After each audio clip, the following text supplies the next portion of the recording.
go. Yes, and we're up and running. Hey, greetings everybody. This is Wesley Pepper. This is the Lexcia podcast, and this is episode 146. So we're getting close to that 150 mark. Anyway, just before I get into my guest today, just much love to all of you returning listeners. It's always appreciated. I see the stats is not looking too bad, so that's okay. I appreciate everything. I appreciate all the feedback and stuff like that. So, much love to everybody in regards to that. So today we're actually we're going to talk about theater, which is going to be really cool. If you've been following this channel for a bit, it's actually now that I've, it's crazy how podcasting works. Sometimes you don't actually talk about anything, then all of a sudden for the next 3 or 4 episodes, it's just one genre. So I think that's just a pattern that I've been noticing. But anyway, man, anyway. So today we're talking to multi-award-winning playwright Paul Noko. Just before I introduce him, let me just sort of set up the platform. So I think it was last week, which is the second week of June 2024, that one of his videos, I think it was done with News of Africa. Mm-hmm. Yes. that went viral about him talking about the politics of language and sort of the play and how his work is based around that. And there was a very interesting analogy of like 7 shacks in like one or like 7 different languages, and then finding sort of a common language, and Paul sort of explaining all of that. I thought that was too dope. So I thought we'll start off with that, and then we'll move into his play a little bit later on. But yeah, so my brother, we're finally here. Firstly, well, it's not morning anymore; it's early afternoon. But greetings, my king, and welcome. Thank you for having me. Thank you for inviting me. It's an honor to be here, and thank you for just being out there and seeing what's going around. And that video, I don't know how it went viral. I don't know the good reasons behind it, but I got them as I was tagging along. But it was pure out of honesty. It was pure out of sharing what I artistically seen as knowledge sharing, so that people can be able to understand what we are doing in the theater space, especially with what we have now in terms of mixing academic and community. The gap is too huge that people like us, when they enter into our academic space, we are trying to bridge that gap. So the video went viral, I think, because of that understanding of the thin line between academics and community. So I was able to tap into the academic space. I was able to tap into the community space. And the video became universal. People understood it universally, what I was speaking about. The different languages, even in South Africa, that we have, that I am trying to also investigate, because I think we have 12 official languages in South Africa. And lately we are moving towards a cohesion and a coexistence and co-living in South Africa. So most of us find ourselves in spaces where we are trying so hard to find ourselves understanding what in theater, especially, we are doing with academic as well. So I think the video resonated with the community. It resonated as well with academics. So I think that was a perfect video to go viral, because it is understood globally and universally. And especially South Africans, when they saw that video, they were like, this is us. This is who we are. This is our identity. So I am also investigating that. I am investigating a South African identity. What is this common identity in South Africa that we have? We are special in terms of having 12 official languages, but how do we find ourselves in amalgamation, in a synthesis that is so quite interesting for everybody to find a comfortable space with their own language, but be able to identify the South African identity. What is the South African identity? And especially when it also comes to language. So I think the video went viral because people are interested in this South African identity of a language. What is a language in South Africa you can speak of, and everybody in every corner can understand it? And the research drove me, or the research or the investigation, it drove me to a space where I found a South African language that each and every South African can identify with wherever they are, which is Tsotsital, which is Scamto, which is Lingo, which is where we are. There are different languages we speak, but there is a particular lingo. That's why it's a politic of linguistic. That's why the work is based on politics of linguistic. It's not based on interrogating Tsotsital only. No. It's lingo. What is lingo? It is a spoken word that people will attest to in whatever they are. So me and you might identify a lingo by maybe speaking in codes. Maybe some other people will identify the lingo in where they come from, the house, the streets, the society, and the geographical location of the language changes. And the lingo changes because of where we stay, who we are. So my investigation is this particular language that when you speak, South Africans identify and say, I tap that language. Away, my brother, I hear you out here. You know, I hear you clearly as a double dolly. So I think that's the language I want to interrogate. Language that comes or stems from the political discourse of apartheid, so Firetown, bringing people to Middlelands, the establishment of Soweto, the influence of hip-hop, especially Kwai hip-hop in Soweto. So my investigation is about the South African identity of a language. Fascinating. I was actually going to ask... I was actually going to ask if you can start at the beginning, but like we went so far already, I'm thinking let's just run with it. So when you say interrogating the South African language, just explain to us a little bit more of what you're interrogating and how, and sort of what are you learning, and sort of the outcomes out of all of that. So I am investigating the politics of language. I am investigating how do language come together, and how do people who speak different languages are able to communicate by finding this common language, by finding this lingo that they will have to speak in terms of their workplace or home or neighborhood, or in whatever way in which language that they specifically speak can be turned into a coding, or is already a coding. It's just people need to be aware of that. And my investigation stems out from where I come from. Where I come from, there is 1 yard and there are 7 shacks. And in these 7 shacks, there are 7 different families that are living in those different shacks. And the landlord speaks another language as well. So the influence of this language that needs to come so that we can coexist, so that we can understand each other. It went to Tsotsital, which is Scamto, which is a lingo that possibly, I think all South Africans understand them. Even marketing gurus, they use Scamto or Tsotsital to market. The Tsotsital is in billboards, in big brands that we can't even afford. But they are using also our language in terms of that. Even MTN will tell you, Fagi Pototo. What is Fagi Pototo? You know, DSTV Uzogwala. What is Uzogwala? What is DSTV Uzogwala? And this is international platform. These are international brands. They are trying to find a common language to identify a people of South Africa. So the lingo now came to play to go, when you want to speak to the people and speak directly to their hearts, you need to use the language they are comfortable with.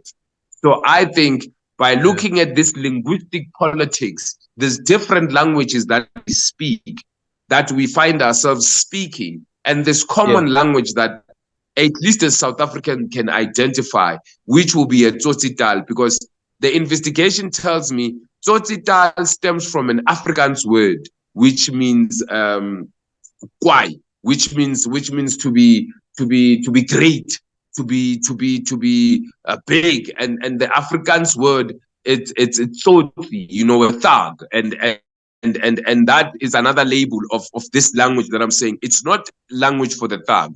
It's not language of the Slavs. It's a universal language that is spoken by individuals in South Africa. And worse, we are in South Africa, and the popular language that is dominating will be isiZulu. So when you take Afrikaans and you take isiZulu, you have tsotsitaal, which now becomes scamto. And obviously, we understand the dynamics of Afrikaans. We understand the dynamics of South Africans, where they come from with Afrikaans. So also, we have incorporated this word because it was shoved into our throats like we don't like it. No, we dig now with this Afrikaans. It's our history, and we're carrying it. And it is part of the language that South Africa has incorporated itself in. So I went, no, if also Afrikaans will derive from Dutch or Netherlands, it means I'm also now international. Yeah. And Very Zulu, we can debate about it in terms of being international.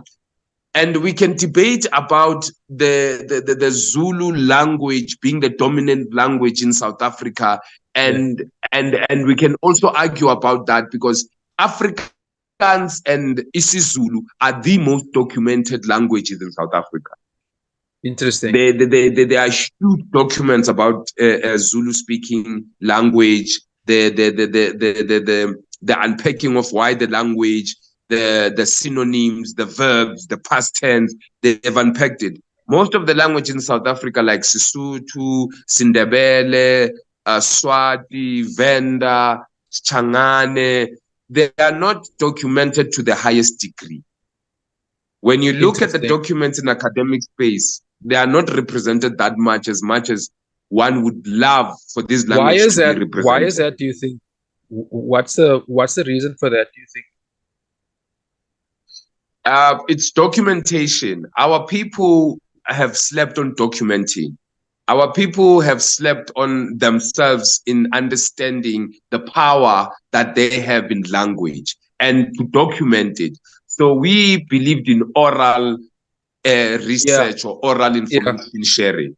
So it doesn't sit on the archives of academic spaces. It only sits on our tongues, on our mind, and on our heart. So I'm trying also to document that, to have it in academic spaces. Explain to us that. I'm sorry, Paul, to cut you, because I'm fascinated behind that, right? I'm fascinated behind, like, how do you document an oral history? Where do you start? And just explain to us the processes behind that. Okay, sure. So for an example, I have a granny. 7 o'clock, we sit around a stove, or we sit around a heater. The granny tells us a story. Once upon a time, I used to stay there. I used to live with who and who and who. And this is how your family came about. We moved from that. And your mother married Mang Mang, and all these type of stories. What we need to do is take a pen, take an empty page, write that. After Gogo or the grandfather or grandmother or an uncle has told you a family story, write that down. Because when it's written on paper, that means already you have documented. Take that paper, put it in an album. Or what needs to happen lately, because we are chasing documenting, is to post the same story to yourself. Or we have social media lately. Write the story on Facebook, document it on Facebook, tag somebody you want to tag on Facebook. That becomes documentation. Tweet about it. I just had a story from Malume Tiger telling me about how did the spaza shop came about. Oh, I just had a story from my father telling me how they met with my mother and when I was born. So it's just taking a pen, taking an empty page and writing that and making sure that anyhow it needs to come back to you. either post, either Facebook, either Twitter, Instagram, any social media platforms, you can find yourself. That's documenting. Because now, the thing that I'm also careful of is I don't want to say we have to get to varsity so that we can document our stuff. You have to get to an institution so that you can document your stuff. No. You don't have to get to a university. You don't have to get an institution to document your own work, your own diary. It's like writing a diary and locking it and let people read it in future. Sure. Don't write it to hide it like it's secrets. So I think the best way for oral to be documented is for us to keep these pages, keep these albums. There is an old album photo in the house. Take that, post it to yourself, put it in a very plastic wrap and whatnot, that one day you open it up, it becomes now an archive. It becomes now an academic, preservation.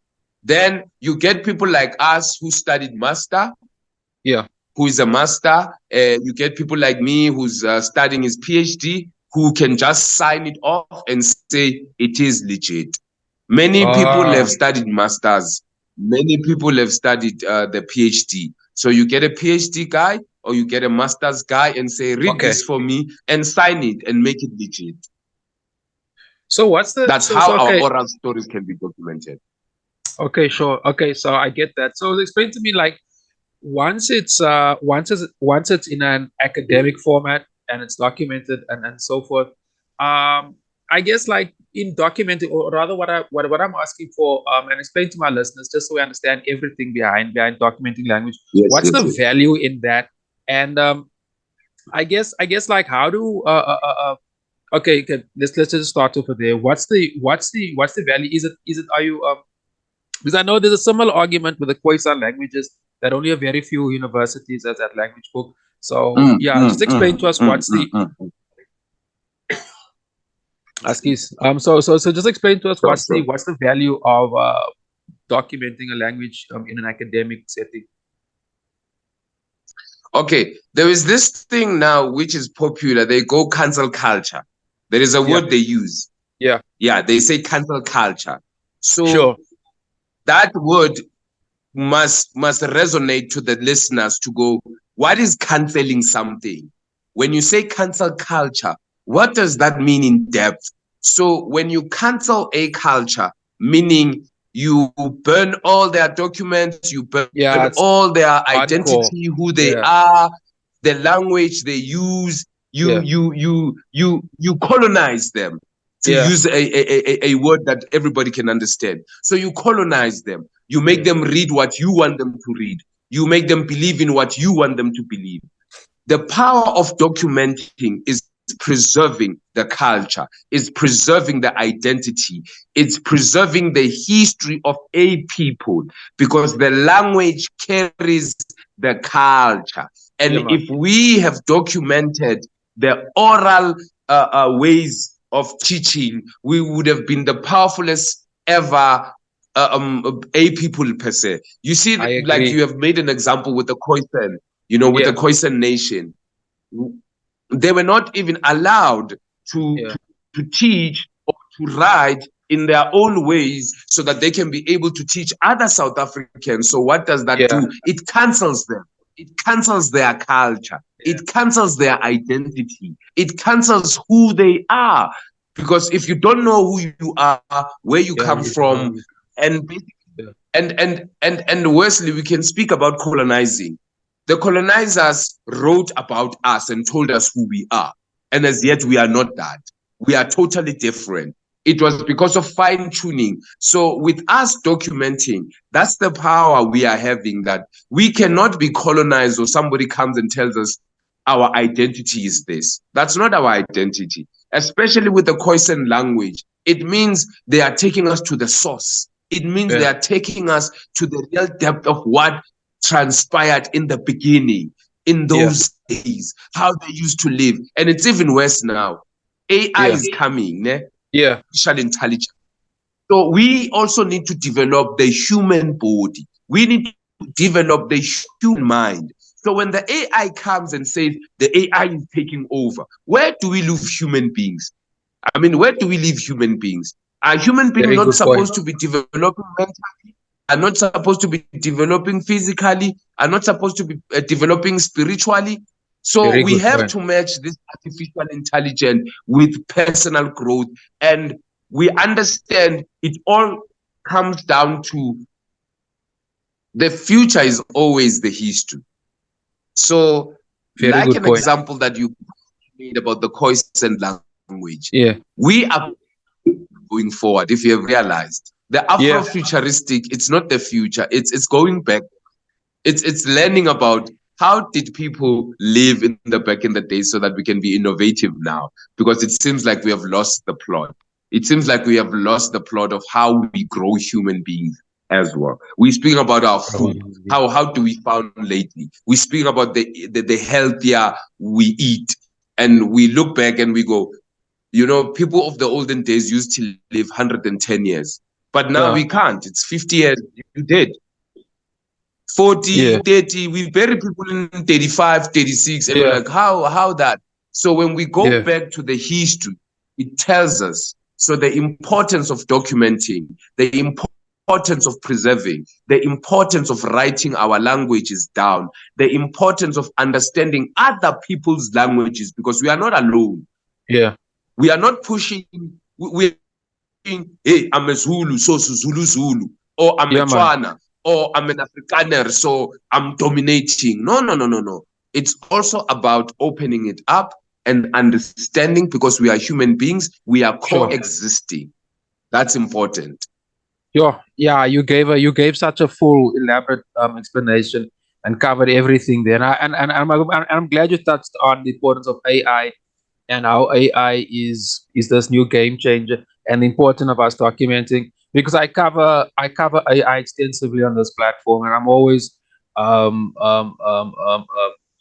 finding out by various different artists what's the relationship with it, because it's the biggest game changer I think to date in human history, to be honest. But and Paul, you covered so many things, man. I feel let's move on to your let's move on to the play, the concept of the play. So it's called Moja, right? Am I correct? It's called 1 Yard 7 Shack. 1 year. Oh shit! Sorry, brother.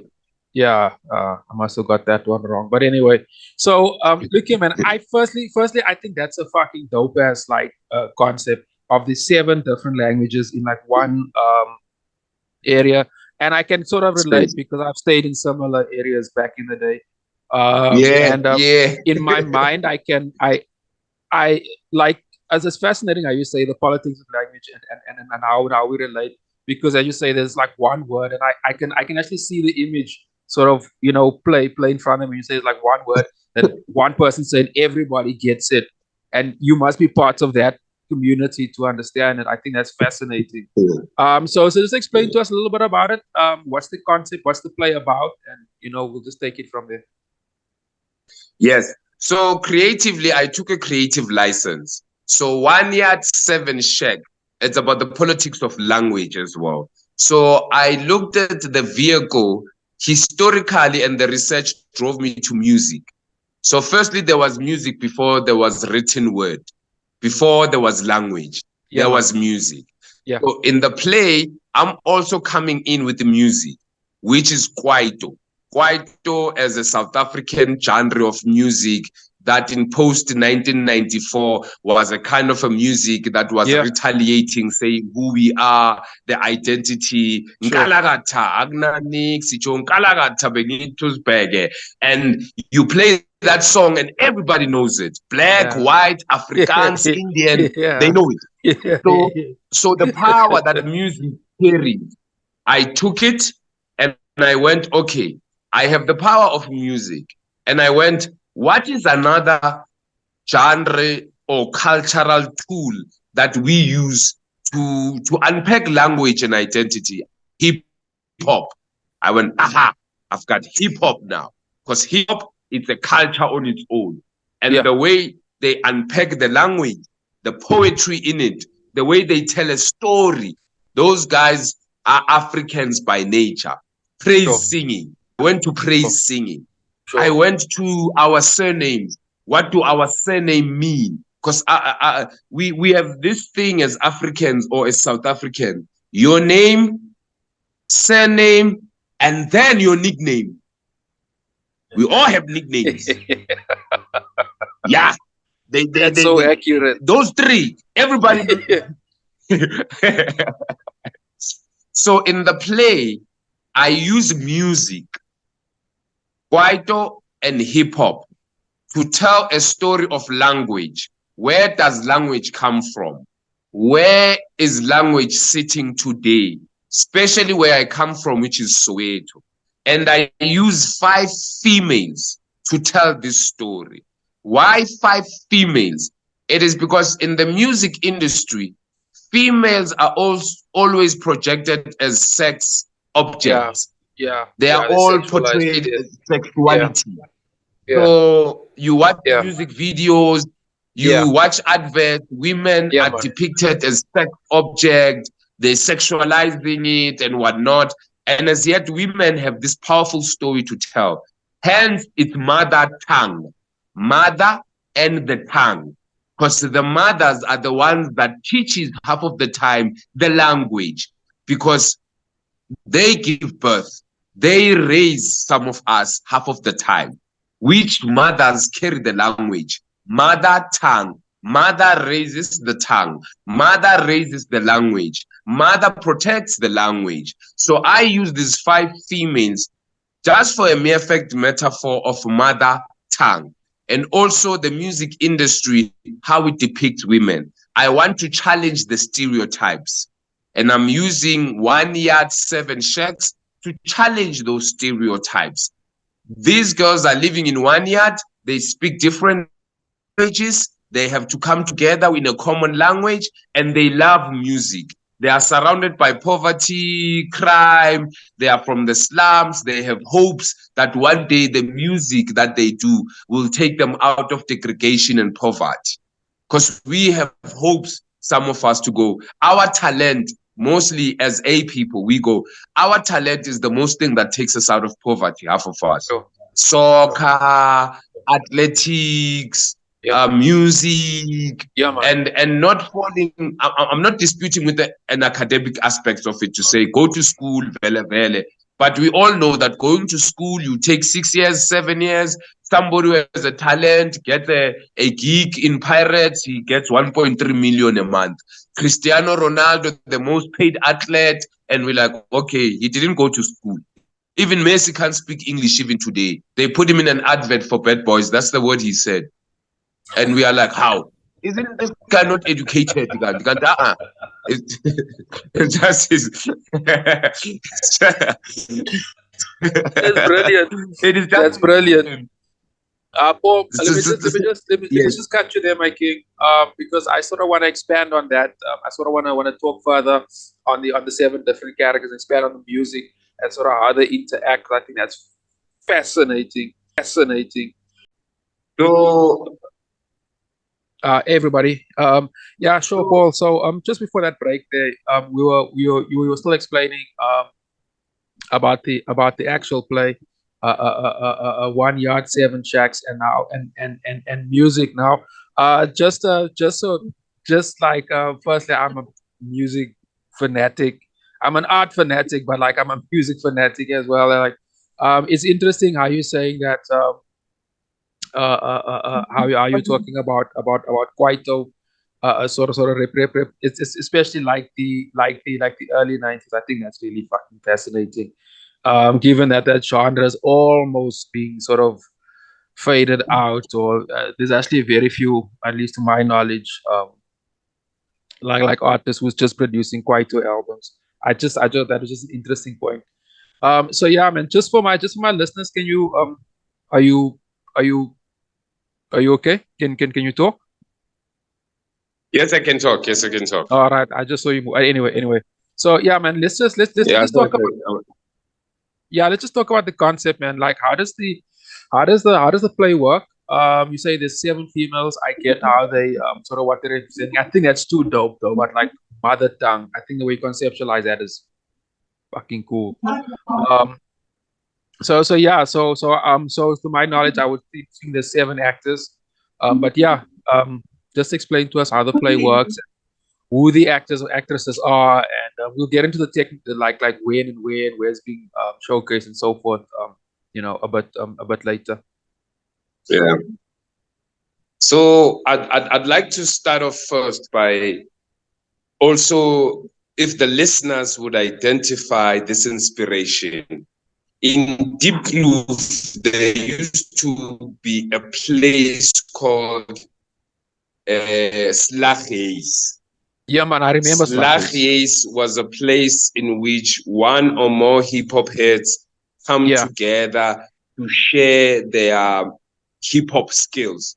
So Kwaito in Slaghuis, and then one Sunday per month. So every Sunday they will have these hip hop sessions that will be there. And as young as I was, I was, going to this hip hop session, quite hip hop, where it was a platform for individuals who have talent to showcase their talent.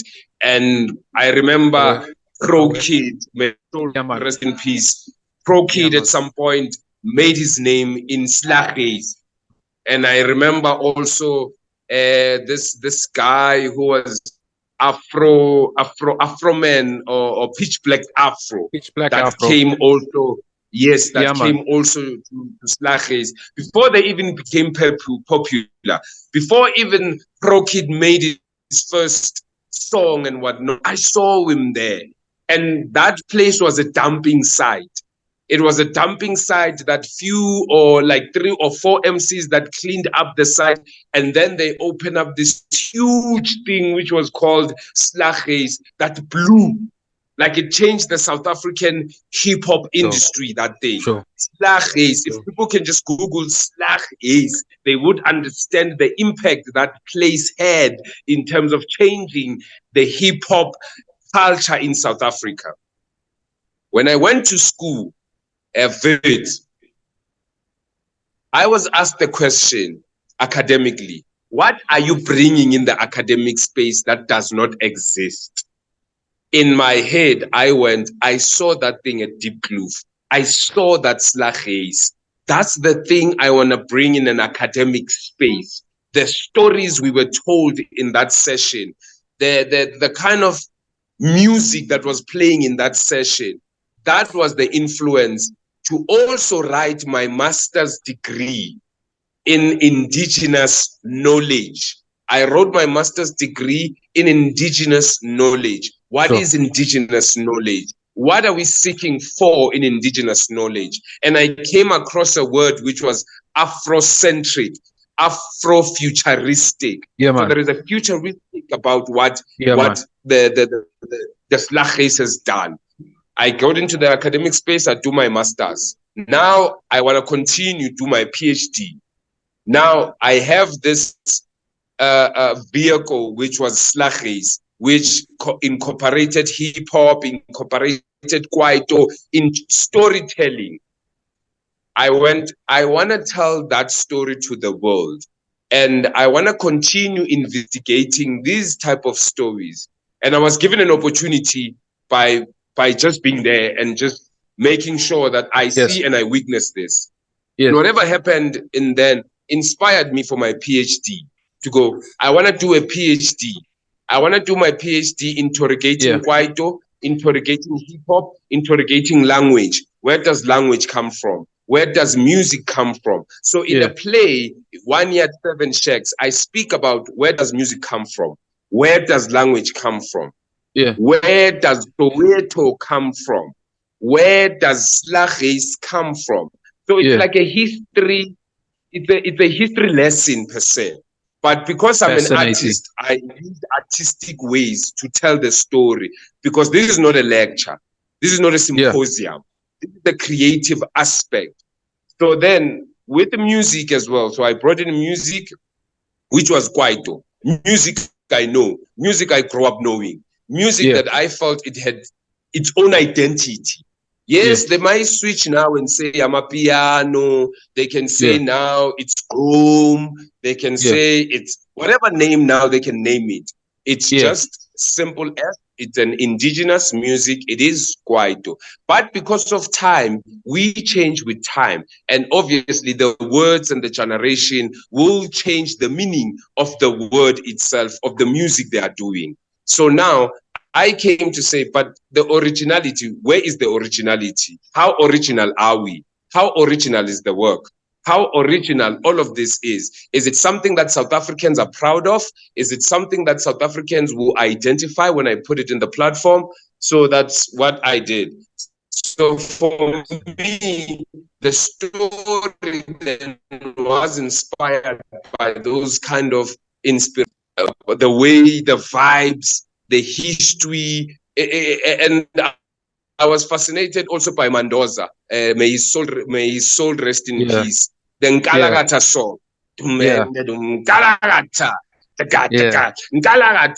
And I went to a rugby match once in my lifetime.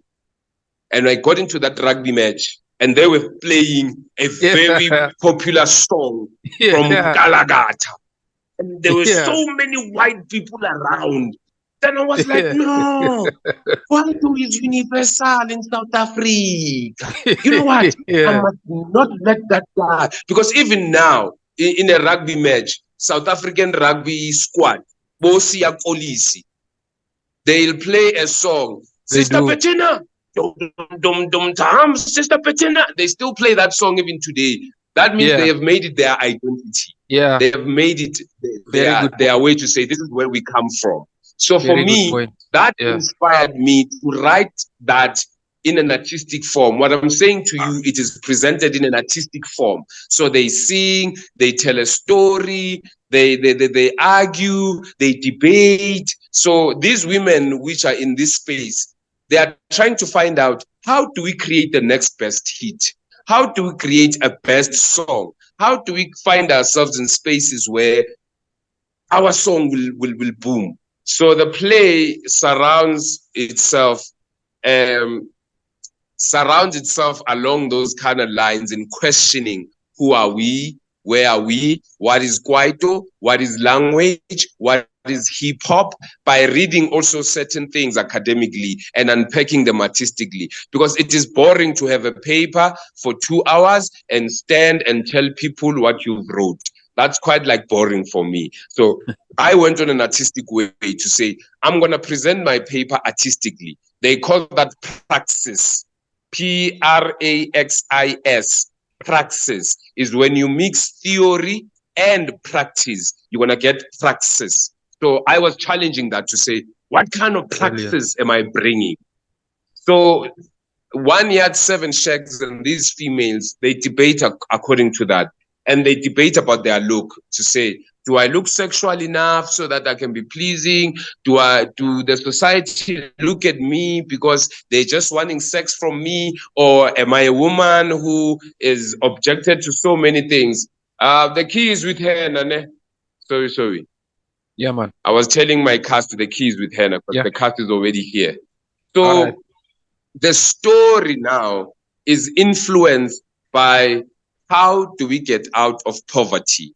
How do we make it out of the hood? And there is a song that they use also in the play. It goes, get us out of the hood, get us out of the hood. How do we get out of the hood? Get out of the hood. No, I think we should buy the hood. We should buy the hood, not get out of the hood so that we can build the hood. So I'll get us out the hood, get us out the hood. No, we're buying the hood. No, we're buying and developing the hood. So that's like a kind of music and hip hop that also influences this type of work to go. We are an inspiration and women are inspiration. And these girls are standing up and putting their hand up to say, don't look at us and think you can sexualize us. Look at us. We have a story to tell because we are the holders of culture. We are the holders of language. We preserve them. Hence, we are calling it mother tongue. So now, I went to Wits University with the same proposal that I'm speaking to you about. and I got a professor, which is Anton Kruger. Anton Kruger was like, I like this concept. I like what you're coming with. And more especially, I started to explain where I come from. I come from a yard with 7 shacks, and they speak different languages. And professor said to me, your thesis is 1 yard, 7 shacks. So this is a thesis.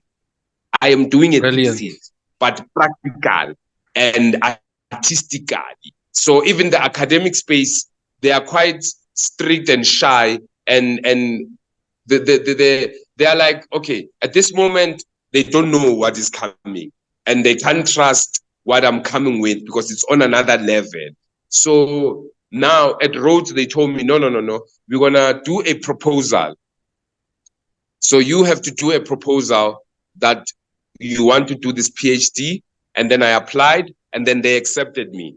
After accepting me now, they had to do a probation of some sort for me.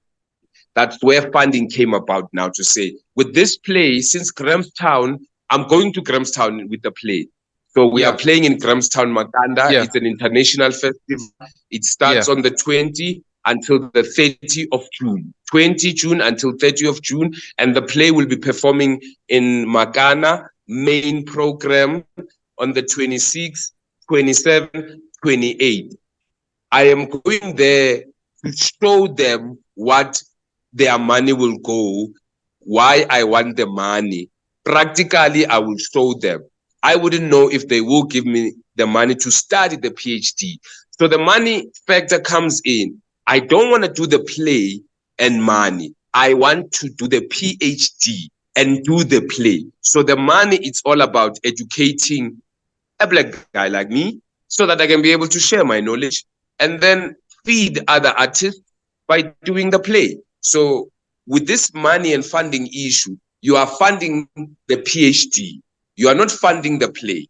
You are funding the PhD so that the PhD may be able to practically do the play. So money is not about the play. I'm not looking funding for a play. I'm looking funding for a PhD. But because the PhD comes with the play, that means you also have the play within that PhD. Yes, so it's a package. It's not just, I get it. It's not just you funding the play. No, it's a package. You are funding a research. So all I'm asking for is funding for a research. Find a research for me to interrogate this play, take it further, take it to the people, hear what the people say about the feedback, document it, research it, and then put it on the paper as a thesis so that people can be able to read it. I didn't want to say much about what's happening in the story, what kind of music are in the story. I like people to come and witness it. You did that. I like people to come and see it so that they can be their own judge, so that they can tell me, my master Ken, your story is kak, my bro. Yazin, your story, it goes this way, that way.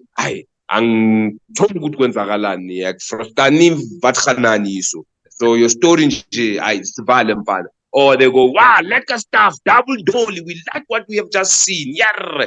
So it's also about the people, the feedback. Is it valuable for me enough to do this work, or is it just futile? So I will also ask the people to come, witness the work, give me feedback. I would like people to email me. I'd like people to call me. I'd like people to get in touch with me via Facebook, via Instagram, via Twitter, to share, because this is our knowledge. We are all involved. We are all core researchers of this work, because when it blows, it's going to save a lot of us. It's going to save a lot of artists. It's going to save a lot of individuals. And this understanding of a people, because at some point, even now, some particular songs, when they play, we don't understand them. We just listen to them, paper, paper, paper, paper, weber, weber, but we don't understand what the song is about, but it's banging, it's nice. So me, I'm trying to also educate people about these songs that you hear, these amapianos that you hear, they have meaning, they have subtext, they mean more than what you are listening to. So my work interrogates those kind of things. Let's just recap with a bit, like when you say you're performing at the Grahamstown Arts Festival. in June. Can you just give us the dates, the times, and the venue again? Okay. We are performing on the 26th of June, which will be 4 o'clock, and we are performing 27th of June, which will be 8 o'clock in the evening, and then we are performing on the 29th, which is 8 o'clock in the evening. We are at Centenary Hall in Makanda, Grahamstown, National Arts Festival, 1 yard, 7 shack. Plus, it's popular, that thing. I'm a very popular man now since my video went viral. So don't say you don't know me. Even the listeners must not say, we don't know that guy. You must Google me, guys. I'm there. I'm available. You must just chat with me, reach out, because I would also want to reach out. And then we are hoping to get a platform when we come back from Grahamstown. Possibly the play performs at the market, possibly performs at State Theatre, possibly Soweto Theatre. So we are just hoping for this institution to recognize and take this work and put it in their theatre. Give us your contact details, man. So if my listeners, you were saying Facebook, you were saying Twitter, I think. But yeah, give us your social media handles. On Twitter is @Paul Noko. That's it. That's Twitter. Facebook, it's Paul Mutwsagule. MOSTSWAHOL.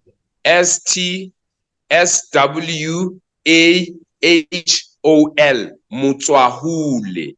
Paul Mutwsagule Noko. On Facebook. On Instagram, @Paul Noko. Sure. And then all other social media handles, you just type Paul Noko. PAULNOKO. It's the one and the only Paul Noko that does theatre. I just appear. When you type that thing, I just appear, guys. You listen. This has been one of the. I think this has been one of the freshest recordings I definitely had for the year. I'm actually vibrating here. I'm vibrating. I wish I could show you. There's things flowing through me. I'm gonna levitate probably soon. This was great, my king. Like, I don't know what else to say, man. Like, you touched on so many things that actually, especially the politics of, or rather identity politics through language. That's something I'm also quite passionate about AI. And I love the concept of the mother tongue, and excuse me, I'm getting a flu here. And post COVID, it's just been a nightmare. It's just been a nightmare. But and also Slaghuis, and how you're giving homage to Slaghuis, which is such an old institution, or rather such an iconic institution. You mentioned like so many things. This was brilliant, my king. So man, to my listeners, if you've got any value out of this content, you want to support me or Paul, smash that like and subscribe button. I'll also add the video that we spoke about at the beginning of the episode in the description. You can check it out. It's a Newsroom Africa. My king, I can see it looks like your actors are there. They are. Do you mind just showing us the phone at like the rehearsal space, just so we get a sense of? Oh yes. I'll show you the rehearsal space. The key is with Hannah, and is gonna buy food with us and stuff and things like that. Yeah. So we can come with the key with that. All right. There's one of my cast members, né? And this is the steering. Can you imagine steering? A whole steering, this one. She's the steering, so she's the one who narrates the work, who narrates the story. All I've been telling you, she's the one who's speaking about it. Brilliant.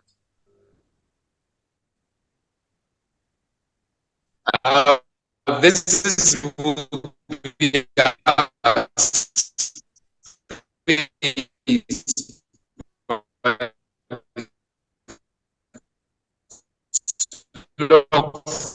now. Okay. Yeah, the energy you bring into the space. James Matova, we are a cook. Because laboratory, you cook, you mix chemicals, mix concoction. We have a little, we must mix our concoction so that, things may come okay. Brilliant. My brother, let's just leave it there. This was a blessing. all the best with everything. I'll hit you up as before we publish before I publish the episode and everything related to the Lekker shorts stuff. and everything. My king, one love. Lekker Thanks for stuff. coming through. Lekker stuff. Double dolly. Sweet namkar.